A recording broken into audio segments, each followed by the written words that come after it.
Қасым Аманжолов қазақ поэзиясының көрнекті өкілі, дарынды ақын, үздік аудармашы. Ол 1911 жылы Қарағанды облысы Қарқаралы ауданында дүниеге келіп, 1955 жылы 44 жасында қайтыс болды. Әке-шешесінен ерте айырылған ол ағасының тәрбиесінде өседі.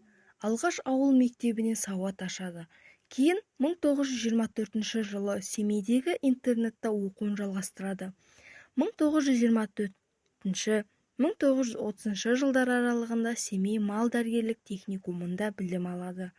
1930 жылы Алматыда Лениншіл жас газетінде жұмыс істейді.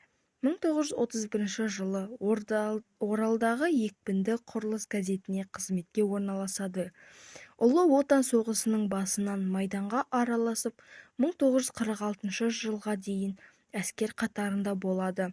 Соғыстан оралған соң біраз жылдар әдебиет және өнер қазіргі жұлдыз журналында қызмет атқарады.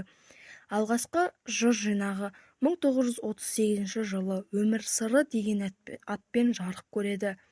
Бұдан өзге ақынның көз тірісінде 1948 жылы Дауыл, 1949 жылы Балбөбек және орыс тілінде стихи деген жыр жинағы жарық көреді. 1950 жылы Нұрлы дүние кітабы, 1952 жылы таңдамалы кітаптары басылып шығады.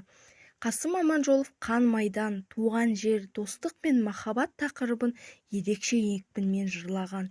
Ақын ізденістері қазақ поэзиясының түр сапасы жағынан жаңа биікке шығарды. Қаламгердің Ұлы Отан соғысына арнаған мазасыз музыка, қоштасу, Бейсекештің бес ұлы өлеңдері, Құпия қыз, Бикеш, ақын өлімі туралы аңыз поэмалары соғыс қасіретін ашып, ел мен жердің қасиеттері танытқан көркем шығармалар ретінде тарихта қалды.